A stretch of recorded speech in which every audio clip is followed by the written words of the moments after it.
You did read the title of this correctly. I have ascribed one Taylor Swift song to every mainline Danganronpa character. You're probably thinking, I didn't know that anyone could epitomize being annoying so efficiently. Well, a swiftie who's also a Danganronpa enjoyer? That sounds like hell on earth. By that logic, my mind is hell on earth because these two have been my hyperfixations for the past few years. I will show you proof that I am a swiftie. I've spent over 30,000 minutes listening to her music. Just last year, she was my top artist, and I listened to her for this many minutes. I forgot the exact number. I am a recent swiftie, but I still listen to her a lot, so I clearly have the authority on this video topic. Proof that I am a Dangan enjoyer, look at my channel. The 2 videos on it. My bright mind thought Taylor has 240 some odd songs, and there are 48 characters in the Danganronpa main line. Surely I can make that work. I do want to acknowledge that Taylor is a very diaristic songwriter. Lots of her songs have personal details from her life. I've already gone through and chosen all of the songs for each character, but not every single lyric from those songs are going to apply to those characters perfectly. That's why I cut out specific verses, specific choruses that reminded me of those certain characters. And on a sub note to add to that, Taylor's muse is love. It's falling in love, it's heartbreak. Obviously, that's not the only thing she writes about, but I did end up relating a lot of her discography to the interpersonal character relationships that are at play in the plot. This is just meant to be silly. It's not serious, I promise. By the way, me from the future, hi. I now have a profile picture. It was drawn by the very beautiful Sumei Reva. I probably completely butchered that username, but this is them on screen. You can go follow them, go give them love. They're so kind. They're the sweetest person ever. Tell me why I opened up that file on Google Drive, and the title of it literally says the background color is Nagito's eye color.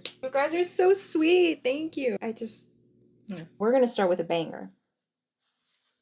Don't ask me why I made this graphic. God spoke to me. For Byakuya Togami, the strict businessman who absolutely does not take no for an answer, there is no other album that truly exudes his energy in the way that Rep does. But the very specific song from Rep that I gave him was Look What You Made Me Do. I don't like your little games. Don't like your tilted stage, the role you made me play of the fool. No, I don't like you. I got smarter, I got harder in the nick of time. Honey, I rose up from the dead. I do it all the time. In the name of Togami, I rise up from the dead. I would have given him a song like I Did Something Bad, but the song I Did Something Bad gives the energy of someone that's not only callous, but also someone who enjoys the amount of despair that they inflict on people. Byakuya is not that comically evil. The main gist of Byakuya is that he is an annoying guy. Look What You Made Me Do has the energy of someone who was wronged personally and they are now deciding to lash out against it. And this specific set of lines reminded me of the end of chapter 4 where Byakuya is arguing with Monokuma and his entire energy is, I can't believe that you made me play into this dumb game and now nobody wants to play it. I'm not gonna sit back and let myself be your pawn. And that's exactly what Look What You Made Me Do is about. Do you understand the connection? Because I see it very clearly. Makoto Naegi, the first protagonist, first game. Makoto as a character is one that I am really fond of because I feel as though even after he experienced the absolute torment that he had to suffer going through the game, watching his classmates drop like flies. Post-game, we get a very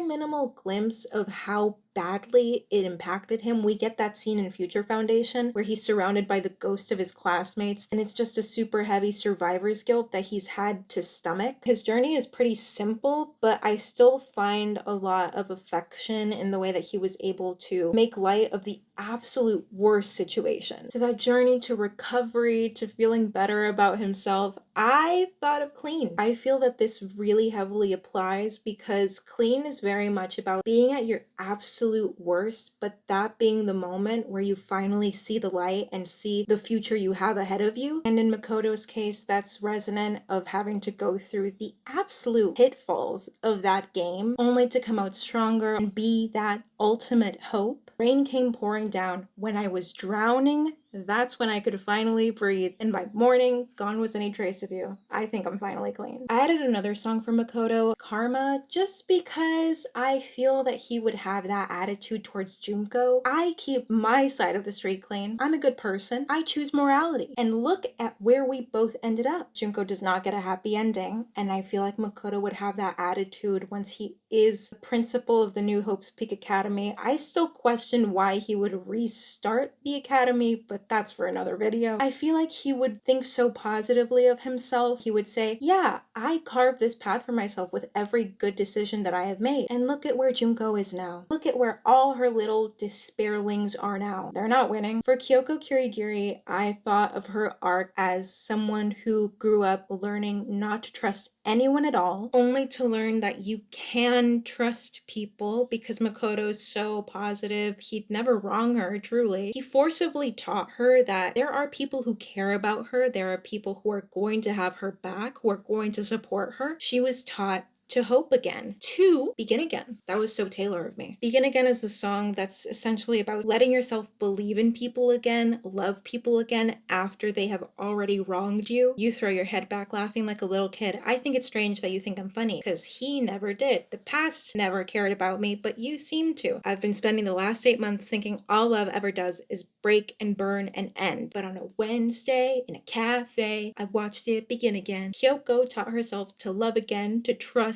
again, through Makoto. Similarly, I tied in the song Holy Ground. These specific sections of the song, I can entirely picture Kyoko looking back at the time where she first met Makoto, when she was getting to know him during Future Foundation, looking back at those memories with such fondness. Tonight I'm gonna dance for all that we've been through, but I don't want to dance if I'm not dancing with you. And to add on top of that, I thought of Fearless for them. Fearless is kind of a song about confusing love in the sense that you did not expect it in any way, but it came rushing to you. I don't know how it gets better than this. You take my hand and drag me head first. You're fearless. And I don't know why, but with you, I would dance in a storm in my best dress. I'm sorry I connected so much of this to Makoto, but I think Begin Again is a good overall song about Kyoko's arc. Next up is Mr. Mondo Owada. He is very much fight first, ask questions later. He doesn't think things through, not really. That's not to say he's not kind or considerate or has a brain. He does. His first impression really is just how aggressive and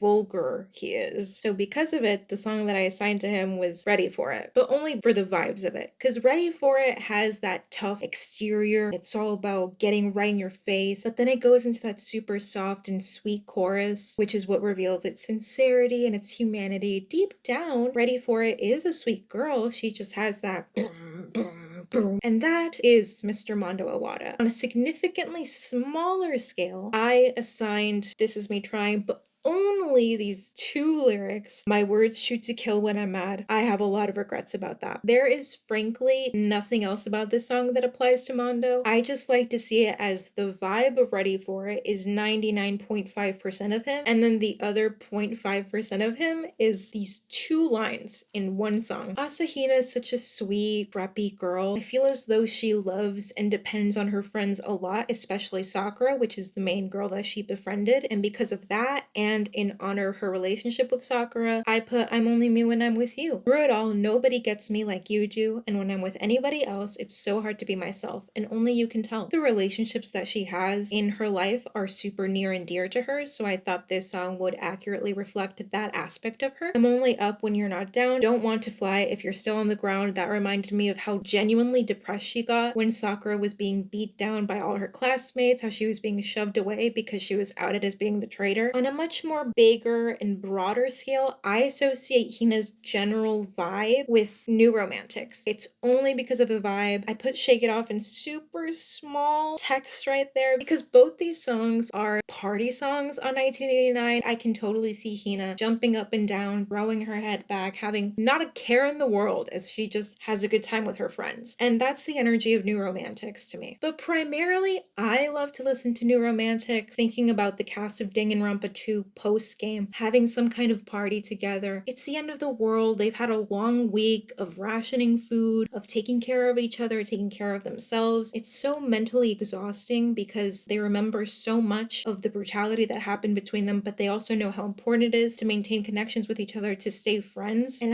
I love envisioning a party scene where everyone just like gets together. They say, let's put the past behind us. Let's just have a good time tonight. Let's dance together. Let's let free. Especially with that one lyric, New Romantics, that's I can build a castle out of all the bricks they throw at me, because they tried to tear down the cast of Danganronpa 2. They tried to make them have a bad ending, but they couldn't do it. I don't know, there's something so sweet thinking about like Hajime standing among his classmates while they're all blacked out, dancing on each other, laughing at each other, giggling and making jokes, and he's just staring at them super fondly, thinking to himself, I think I did a good job. It's so sweet to me.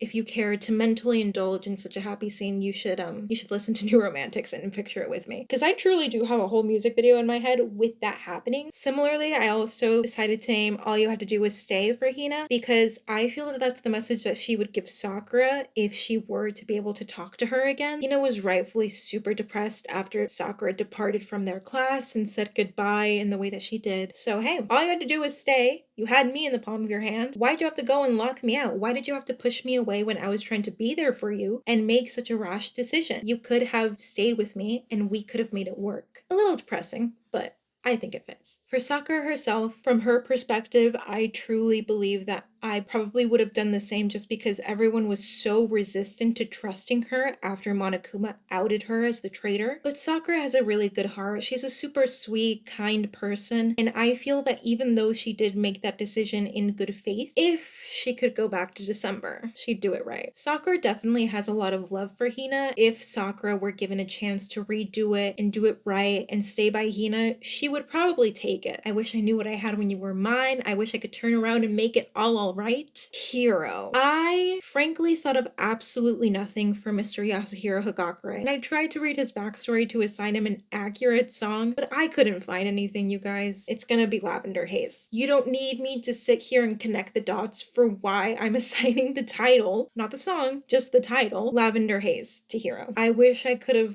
found something more profound to connect to Hiro, but I tried and I didn't. Celestia Lidenberg. Celestia is a character who is super obsessed with being somebody that she's not. She really admires and romanticizes European culture and wishing that she were in France or somewhere medieval and fancy. I thought this section of the lakes would fit pretty well. Take me to the lakes where all the poets went to die. I don't belong, and my beloved, neither do you. Those Windermere peaks look like the perfect place to cry. I'm setting off, but not without my muse. The lakes feels like Taylor completely falling into this I wish that people would take me seriously. I wish that people would treat me as if I was some renowned poet that was European, that lived on those Windermere peaks. Windermere peaks are in Europe, by the way, last I checked. So I feel like that alignment with I wish I were a bigger deal than people give me credit for, and I wish I had a noble descent, and I wish people would treat me as if I did. It feels very in line with Celestia's goals and wishes and wants. I forgot how he introduces himself. Taka!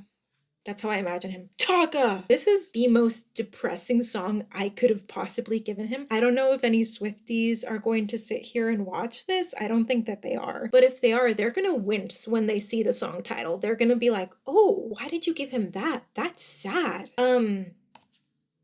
I look at Taka and I think about how much he mourned Mondo, how much he felt like a shell of a person after Mondo passed away. He had the most empty look in his eyes. He wouldn't talk. He fell into such a great depression. He was left behind by his closest friend, by his lover, essentially. They say, what a sad sight. I swear you could hear a hairpin drop right when I felt the moment stop. Everybody moved on, but I stayed there. That's super reminiscent of what happened with Mondo, because, well, not everyone was Mondo's friend, so they just had to move on from him passing away pretty easily. Taka was broken in half. His soul truly was crushed after Mondo left, and everybody moved on, but he stayed right there. You left me. No, that's supposed to be a denial thing. You left me no choice but to stay here forever. I feel like I can't move on from you. I feel like I can't move forward. There's no future for me. I struggle to strongly dislike Hifumi because I feel like he and I are generally one and the same, just because he's so delusional. I read his wiki and apparently got super attached to a fictional character because he had one dream where that fictional character married him or got with him. And ever since dreaming that, he thought, we must be soulmates. That's, you communicated with me. And because of that level of delusion, of dedication to someone who will truly never look at you, Foolish One felt like it fit right in. Chances are tonight, you've already got plans. I will talk myself to sleep again. Stop checking your mailbox for confessions of love that are never gonna come. Kind of a harsh one, but you know, I truly have no right to judge him for how delusional he is about a fictional character. Just look at my YouTube bio. We're the same. Sayaka Maizono, the song that I chose for her feels as though it is the most accurate song I've chosen for this cast specifically because Taylor is a pop star, Sayaka is a pop star. There's one specific song where Taylor writes about her level of stardom and how much it feels like it's as much of a weight as it is a blessing, and that is The Lucky One, new to town with a made-up name, in the Angel City, chasing fortune and fame, and they tell you that you're lucky, but you're so confused because you don't feel pretty, you just feel used. And all the young things line up to take your place. Another name goes up in lights, you wonder if you'll make it out alive. I feel like this fits what Sayaka was saying to Makoto about how stressed she always was, struggling and fighting to stay in the limelight. I feel like this is a true 1-to-1 ratio. I said at the beginning of this video that not every single lyric of the songs that I name are gonna fit these characters, but I feel like the entirety of The Lucky One aligns with Sayaka pretty well. Leon is a character who is the ultimate baseball player, but unfortunately, even though he's super skilled at baseball, he wants to be a musician. His passion is not where his skill set is, so he wants to just carve out a path for himself. I'm not gonna let anyone control me. I'm gonna find my place in the world. I keep doing that. I don't know what I want, so don't ask me, because I'm still trying to figure it out. Technically, that doesn't necessarily fit because Leon knows what he wants, but I feel if he did get the chance at trying a musicianship, he would have felt some doubt because he wouldn't have found success immediately. I just know that there would be a lot of confusion, a lot of turmoil at such a steep career shift. Don't know what's down this road. I'm just walking, trying to see through the rain coming down, even though I'm not the only one who feels the way that I do. I'll be strong, I'll be wrong, but life goes on. I'm just a girl trying to find a place in this world. Chihiro Fujisaki, super sweet character. I couldn't think of anything super impactful and perfect for Chihiro. They're just kind. They're just a good friend. And when I think of Chihiro, I think of that one CG where they're right beside Mondo and Leon and they're just laughing, having a good time. I think Chihiro, unfortunately, is a pretty lonely person. I feel like they probably struggle to make friends and to stay friends with people just from the way that they were talking to Mondo in chapter 2. And they seem just so happy whenever they get to connect with people. So it's nice to have a friend. These lyrics are just the simplicity of friendship. You know, it's nice to have a friend. Toko Fukawa. I have 3 songs associated with Toko. The main choice that I went with is Tolerate It. The main thing about Toko in the first game specifically was the way that she was so devoted to Byakuya, and despite Byakuya being super mean, she kept pursuing it, and despite all the love that she pours into him, he just tolerates her. If it's all in my head, tell me now. Tell me I got it wrong somehow. I know my life should be celebrated, but you tolerate it. This is a really beautiful song. It fits that specific dynamic the most. My second choice, and it was almost my first choice, is The Way That I Loved You, because that song is about craving really bad relationships, even though they are not healthy in any way. He says, you look beautiful tonight, and I feel perfectly fine. The relationship is fine. We're not arguing, but I miss screaming and fighting and kissing in the rain. It's 2 a.m. and I'm cursing your name. So in love that you act insane. That's the way that I loved you. I feel like Toko definitely romanticizes this version of love because not only do we see that in the way that she talks to Byakuya and the way that she blindly follows him through everything, but also she's a romance writer, and I cannot envision a romance novel written by Toko if it doesn't have enemies to lovers and this specific vibe. The Other Side of the Door is about that same sort of relationship. I said leave, all I really want is you to stand outside my window throwing pebbles, screaming I'm in love with with you. It's the same energy. Mukuro Ikusawa, don't do it. She unfortunately really struggled with her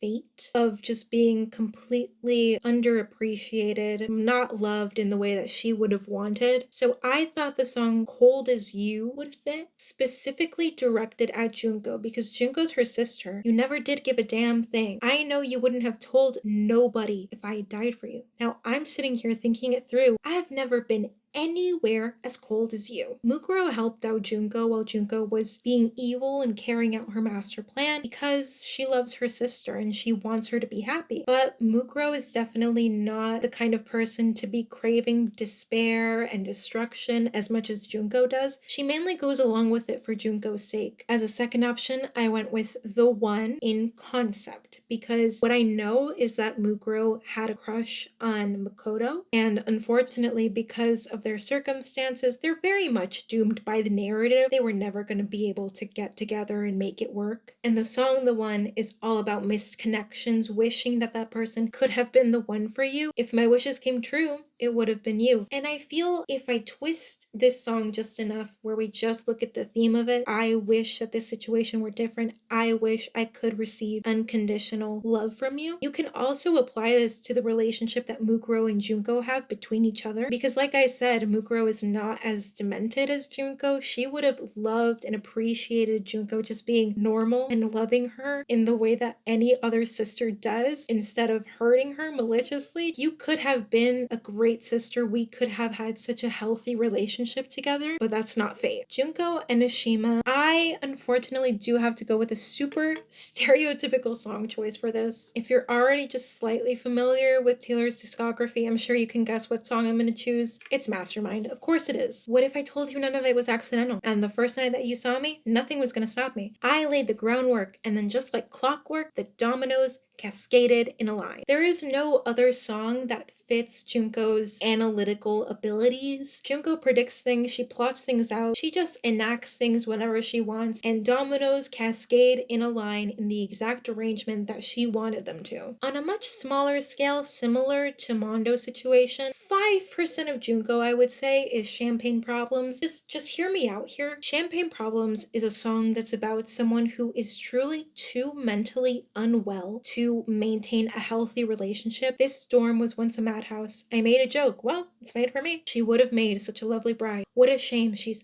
in the head. But you will find the real thing instead. She'll patch up your tapestry that I shred. This is a very sad song. It's very somber in the way that you kind of admit that you are not this person's one. You are not the healthy choice for them. Because as much as Junko is evil and as much as she lashes out, she definitely is intelligent enough to have the self-awareness to be like, I am not the person to be your wife. I am not your happy ending, and I'm going to do whatever I please. And if that means hurting you, then well, so be it. We can now move on to Danganronpa 2. Starting off with Byakuya Togami, aka Imposter. The ultimate imposter very easily takes over other people's identities. In this specific game's case, he completely claimed Byakuya Togami's identity as his own. For a character who had to grow up changing his identity, conforming to other people's, I thought the song Mirror Ball would fit right in. I want you to know, I'm a mirror ball. I can change everything about me to fit in. Is that not exactly what Imposter does and continues to do? Kyoko Saionji, I do want to take a moment to say that for some reason, the Danganronpa 2 cast all ended up with really sad songs. I don't know what it is about them. I don't know what juice they're drinking. I don't know what Hope's Peak is feeding them. Every single person in this cast has a really depressing backstory, and I read through them all to give them the most appropriate songs. Oh my goodness, I didn't know that everything was so sad with them. Kyoko herself, she endured a lot of really cruel pranks, it seems like. I forgot the exact context. I thought the song that fit her the most was Mad Woman. Mad Woman is a song that criticizes people for judging women primarily for the way that they're acting irrationally or the way that they lash out, even though a majority of the time they're lashing out because they've been provoked and because they've been pushed to that edge. Kyoko herself seems like she lost a lot of her patience at a young age, and that's why she has such a tough exterior and she just blatantly bullies everyone in her way because everyone in her early life treated her similarly, if not the same. What did you think that I would say to that? Does a scorpion sting when fighting back? They strike to kill, and you know I will. And there's nothing like a mad woman. What a shame she went mad. No one likes a mad woman. You made her like that. Mahiru Koizumi, I learned while reading her wiki that her mother was a war photographer and her mother would constantly have to go out to locations and do her job, so she was not at home a lot of the time. Instead, Mahiru was left with her dad, and her dad was not a good parental figure or father at all. He would end up essentially forcing Mahiru to take care of the house for herself. He wouldn't help her with any of the chores, and for this specific circumstance, I thought of The Great War. Again, not a song that fits to a 1-to-1 ratio, but I feel like this specific section and the general energy of The Great War fits Mahiru's circumstance with her father specifically, because with the way that Mahiru is super strong-headed and she's not afraid of confronting her classmates for acting wrong, I can only imagine that she would act similarly with her dad and not be afraid to call him out and say, you need to step up, you need to be doing this around the house, you can't just leave it all to me. And he would of course not take that and argue back, and it would just be this whole thing. It took the battle underground. Maybe it was ego swinging, maybe it was her, maybe you said that because you can't handle your pride being hurt, maybe it's my mother's absence and your wife's absence that's making you so miserable and willing to lash out on me. My hand was the one that you reached for all throughout the Great War. You depend on me so much. Again, the entire song does not fit this circumstance because obviously the Great War is about a romantic relationship, but I thought that this general vibe of just constant fighting, constant bickering, maybe there's other factors making us so miserable with each other, that fit Mahiru and her dad pretty well. Fuyuhiko is a character that I would say is a pretty popular fan favorite. He's not afraid to speak out against what he thinks is wrong, and despite being the heir to a Yakuza clan, he's generally a really sweet and thoughtful guy, and the arc that he goes through in the actual game where he's forced to lose Peko and forced to get his pride in check, he learns to really embrace his friends as friends instead of just seeing them as enemies. I thought that the song Long Story Short would fit that really well. Long Story Short is about someone who had to go through a lot of growth to get to where they are now. I tried to pick my battles till the battle picked me. I fell from the pedestal right down the rabbit hole. Long story short, it was a bad time. Fuyuhiko kept trying to act super tough and super hard. If anything, that just pushed him out of his own potential and his own power. But now that he's grown up and gotten out of that super immature mindset, he's not keeping score. There's no more tug of war that he's worried about mentally. I feel like he's genuinely the most mature person out of the entire cast. Of course, connected to Fuyuhiko is his story with Peko, and for the relationship that they have,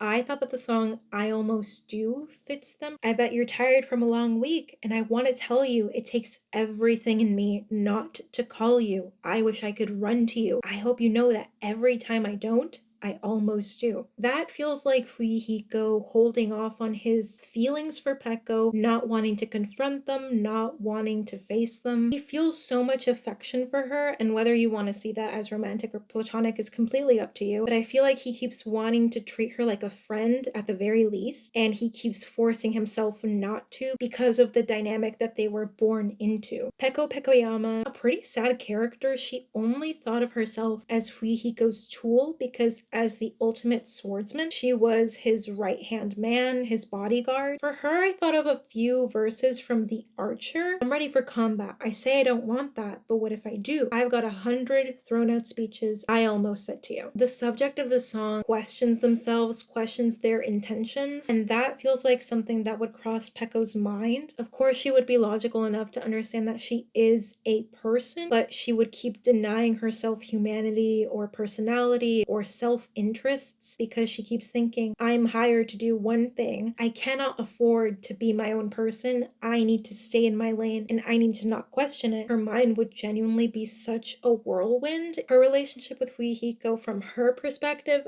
I thought of All Too Well because All Too Well is a song that's all about, I remember all the small moments between us. I remember every minuscule detail about you, probably too much, and it's probably harming me. And I feel like the level level of affection that Peko feels for Fuyuhiko is reminiscent of this energy because they did grow up together. I can 100% picture a conversation between them where Peko references something that happened to Fuyuhiko when he was 5 years old, and Fuyuhiko blinks at her in shock and is like, "You remember that?" And Peko is like, "Of course I do." There is nothing but fun and happiness with Ibuki, so because of that, I gave her 22. We're happy, free, confused, and lonely at the same time. It's miserable and magical. She's always youthful, always full of energy. I also thought of the song Me. Ibuki truly is unapologetically herself. There is nothing about her that she is ashamed of, and Me is a song that's all about that. Mikan, I feel that she is someone who is easily manipulated. She craves love, devotion, and connection more than anything. Even if someone hurts her, I can picture her throwing her entire body away just to devote herself to this person. And she kind of does that with Junko, but because of that aspect of her, I thought of Willow. I'm begging for you to take my hand, wreck my plans. Life was a willow and it bent right to your wind, as if you were a mythical thing, like you were a trophy or a champion ring, and there was one prize that I would cheat to win. She definitely puts people on a pedestal if we're judging by the way that she treated Junko especially. That's why I connected Mikan to this song specifically. New day, new slay. So yesterday we left off on Mikan being Willow. Today we're starting off with Chiaki. Unfortunately for Chiaki's case, she doesn't have much of a character backstory that I can base a song off of just because of what she is in the narrative. So I thought that I would give her a song that aligns with her narrative role. For that, I have chosen Happiness. I feel like this is a good song that encapsulates that she had to sacrifice herself for her classmates. She had to leave them all behind because she was able to cause them hope, give them something to live for. Her happiness will prevail throughout their lifetime even if she won't be next to them. There will be happiness after you. There was happiness because of you, and both of these things can be true. That feels like the end of Danganronpa 2. I also minimally gave her these 2 lines from the song Exile. I think I've seen this film before, and I didn't like the ending. Just because Danganronpa really had the audacity to bring her back just to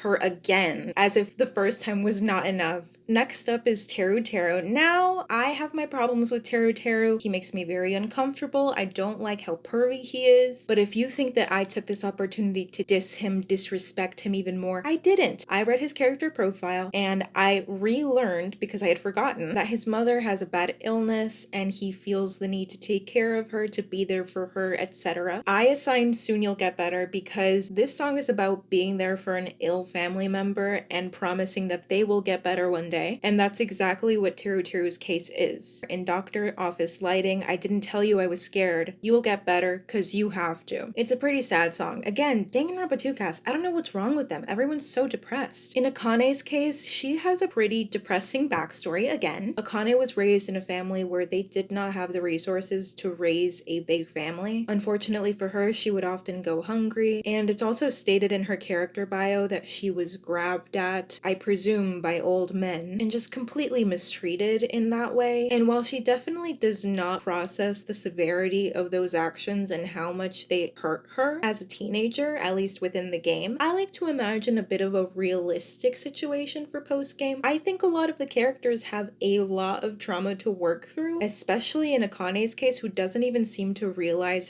how bad the situation was for her when she was young. So this song choice is a little bit more of a headcanon than canon. It's Never Grow Up. It's a song about wishing that you could have stayed naive and young, wishing that you never had to realize the severity of adulthood. On that specific healing journey that I envision for Akane, that would fit her situation. Maybe during an informal therapy session with Hajime, because he's the ultimate therapist, right? He would have to walk her through how everything in her past hurt her, and that would probably be a really big learning curve. And she would wish, I wish I never learned any of this. I wish I never had to grow up. Next up is Nekomaru. As a young child, he had a heart condition and he was stuck in and out of the hospital. And while he was there, he met a boy. I don't know if it was the same age as him, slightly older. I think it was slightly older. He had the same heart condition, and unfortunately, that guy passed away, but he was the coach of a team. And in order to make up for that loss, Nekomaru took over the title of being that coach and being there for those players that lost someone that they admired and that they worked with.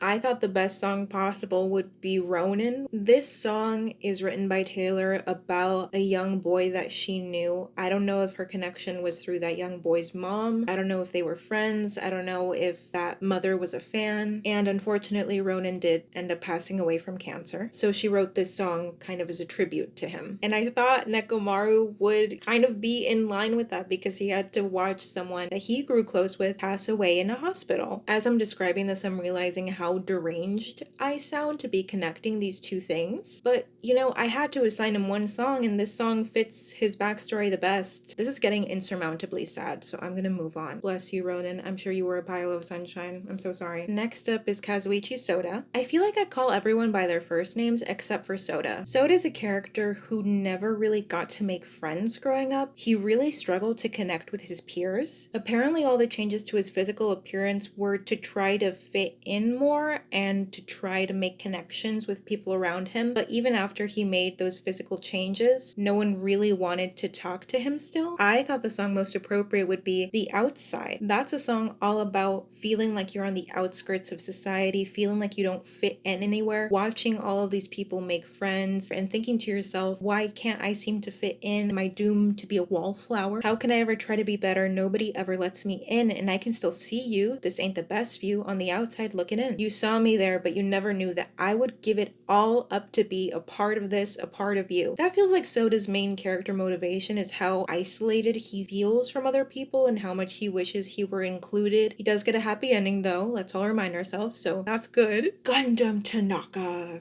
You can't say his name without doing that. I read this very specific part of his character bio that kind of made me emotional. Gundam was always never a fan of being touched or being around other people. There's also a small comment in his bio where it says that his mother would make terrible food, but he would still find the guts to try to stomach it to not hurt her feelings. So for him, I was thinking he struggles to be close with people. He has a good relationship with his mother, it seems, because he cares about her feelings. So I thought The Best Day would be a really cute song to give him. The Best Day is basically Taylor's tribute to her mother. It's saying, you know, so many kids bullied me in school. When I felt like I had no friends, I knew I had you and you had my back, and I love you for that. I'm 13 now and I don't know how my friends could be so mean. I don't know who I'm going to talk to at school, but I know I'm laughing with you. You'll just have to trust me there. But yeah, I thought that that would be a cute way to align both of those character traits from Gundam to a Taylor Swift song. Sonia, never mind. I truly did struggle to try to find a song that would fit Sonia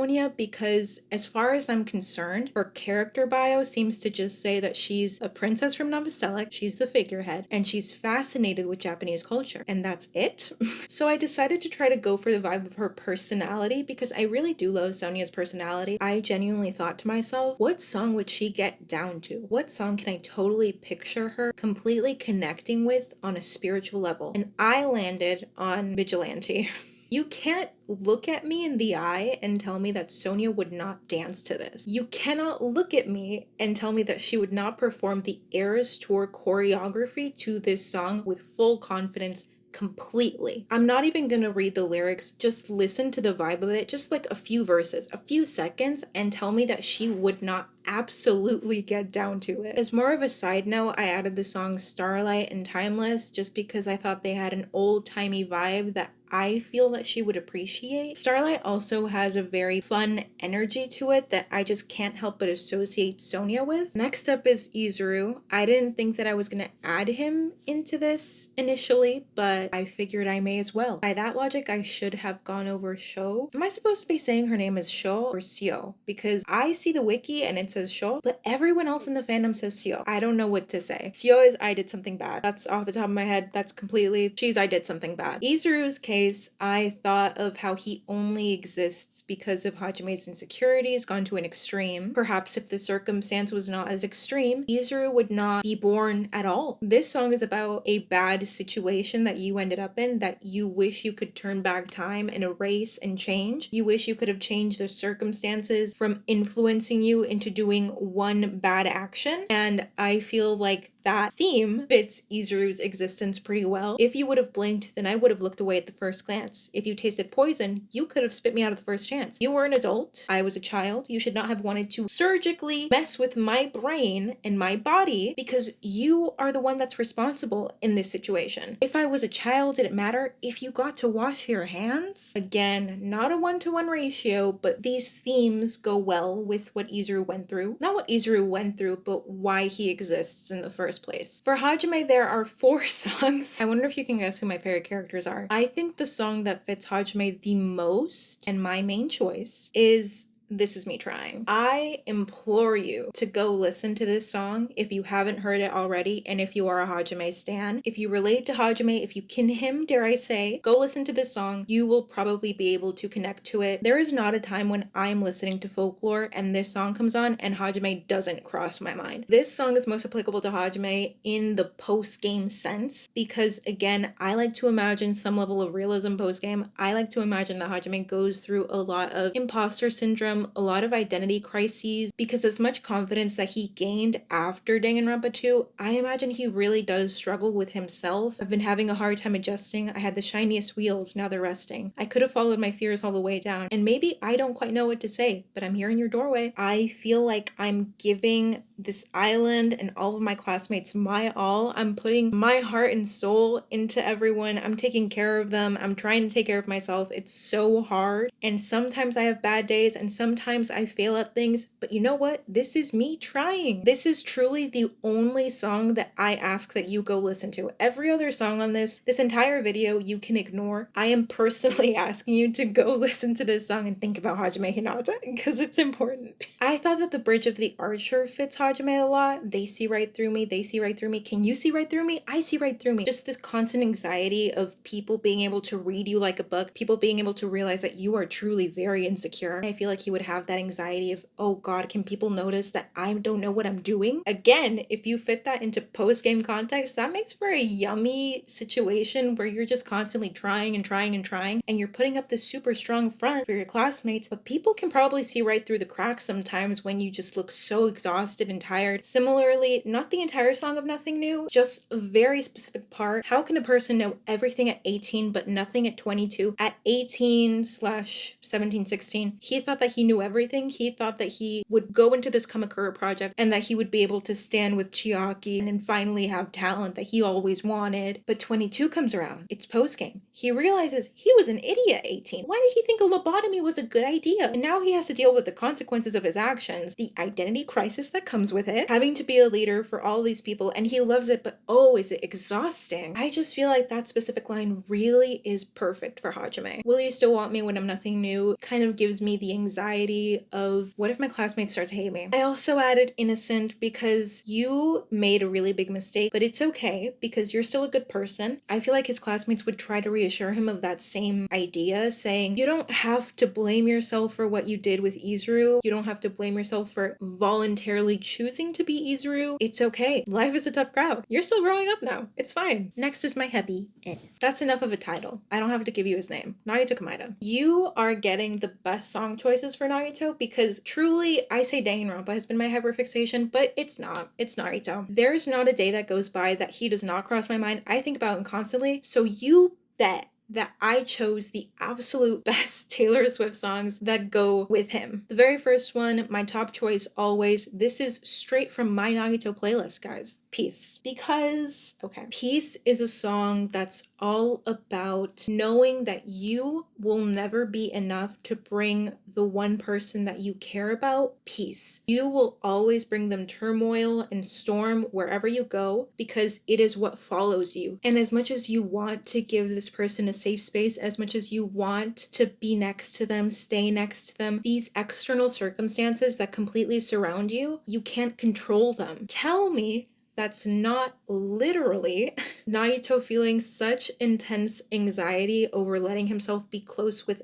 anyone because of his bad luck, good luck cycle. Everyone that is close with him ends up hurt because of it. He cannot control it. So he knows deep down that he will never be able to give the people close with him peace as long as danger is near, and it's just around the corner, darling, because it lives in me. I could never give you peace. The devil's in the details, but you have a friend in me. Would it be enough if I could never give you peace? Would you still want to be my friend? Would you still want to be close with me if I could never give you a safe place to be with? This is why he pushes Hajime away in the last Freedom event, because he thinks to himself, oh, this person has gotten too close to me. I don't want them hurt by my luck cycle. I'm gonna say that I lied about everything up until now so that he hates me and walks away. That way he won't end up hurt because of me. This constant anxiety of not being able to give people peace, knowing that everyone around you will never be able to be safe, not truly, that's literally, that's this song. The next song is depressing. It's Bigger Than the Whole Sky. This song is essentially about grief, and I connected it with what Nagito suffered through, losing his parents, his dog, his future with his diagnosis, mainly with his parents though. No words appear before me in the aftermath.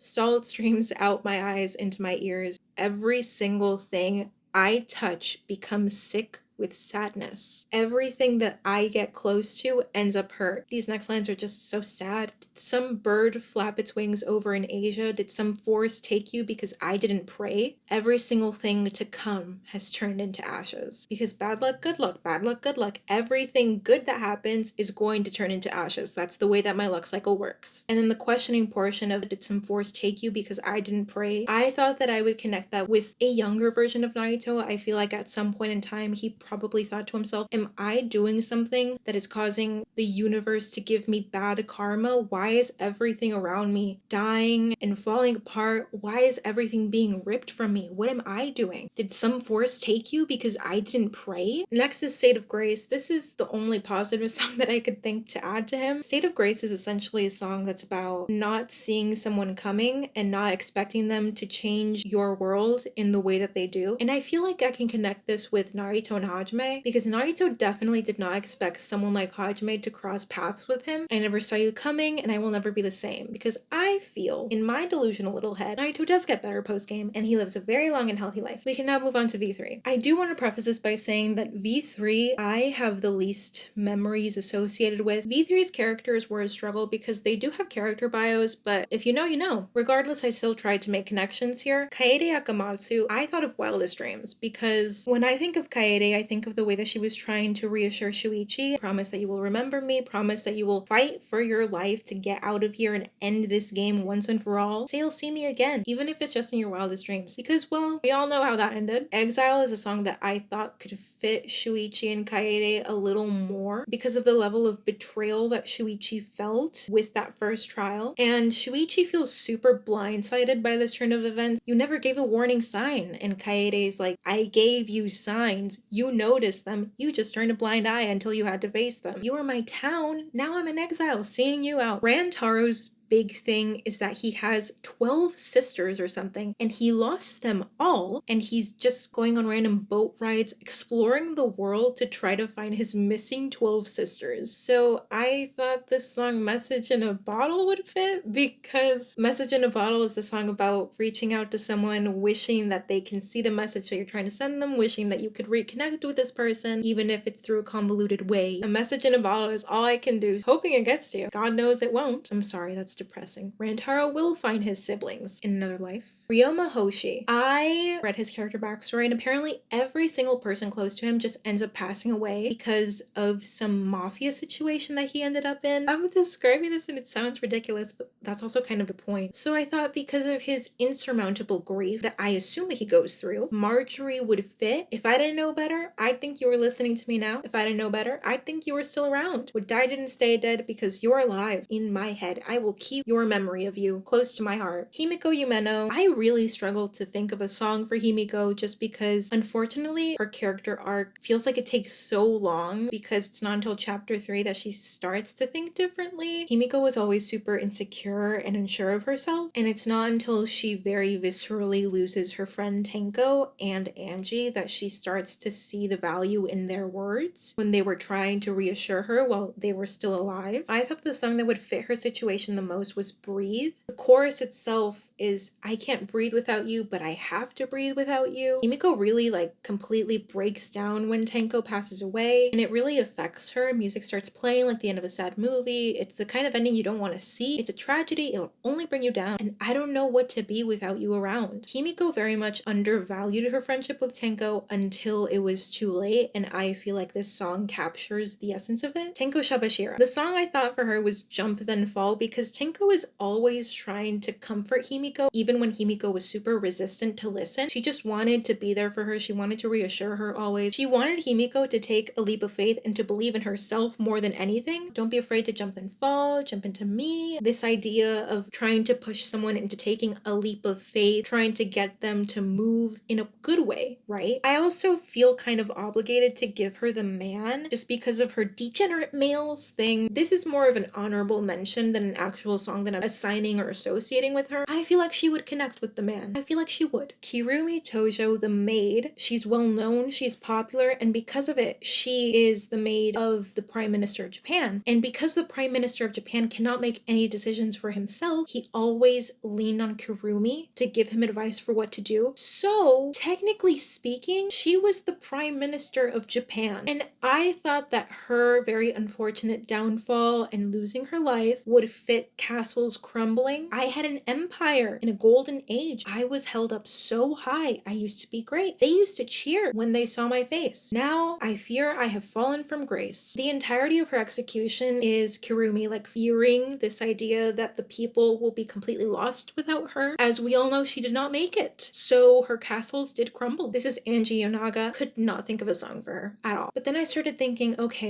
She created a cult within V3, and she essentially calmed everyone down and manipulated them into thinking that she was their safe space. So I thought that the few verses of Safe and Sound would fit that. Don't look out the window. The war outside our door keeps raging on. Just close your eyes. The sun is going down. You'll be all right. Come morning light, you and I will be safe and sound. Safe and Sound was originally for the Hunger Games, so the lyrics are supposed to be sweet, but I thought they could be bent just enough to be slightly menacing when you look at them through Angie's lens, where she's trying to recruit people into believing in her. I also gave her False God. The actual song does not fit Angie at all. It's just these lyrics, because Angie's entire thing is that she kind of tricks everyone into thinking that this is a Tua's will, when it's her will, and it's what she wants people to do. It's a false god. Not that Atua is a false god. He's not. He's actually a real god. Like in the world, that's not a made-up name. But in Angie's case, she is proposing the false image of a god in the guise of what she wants people to do. Did that make any sense? Next is Kyo. I hear you guys in the very first video that I uploaded. I understand now why it's so heavily implied that his sister was harming him consistently. I thought that the song that would fit him was Dear John. This song is about a harmful relationship where Taylor is essentially calling out this person saying, you gaslit me so much, you would pull the rug out from under me, you paint me a blue sky and go back and turn it to rain. I lived in your chess game, but you change the rules every day. Don't you think I was too young to be messed with? Miu Iruma. She is very bold, crass, and vulgar in a lot of ways, and she acts very confident, but in reality she does feel very insecure. I think in one of the events with Shuichi, it's implied that she feels like the only way that someone will care about her and stay by her side is if she bears their child, as if she's not enough to make someone stay with her. I thought that the song that would fit this would be Afterglow. Listen, hear me out. A lot of people interpret Afterglow by Taylor as a very sincere love song where she's admitting her faults in a relationship. She's admitting, I did something wrong. But I've come to realize that the way that she words things in this song feels so self-blaming, so insecure. Why'd I have to break what I love so much? I'm the one who did this wrong. I'm the one who is the mistake in this relationship, and I feel like that level of insecurity aligns with Muse, unfortunately. Gonta, I will admit, I truly struggled to find a song that would fit him. There's just something about a young child having to just go out into the wilderness, live among the mountains, only to return to your original rich home 10 years later after you've already been raised by this pack of people who live completely off the grid. Yeah, there's no Taylor song that really encapsulates that. I'm sorry. But I found one, and it's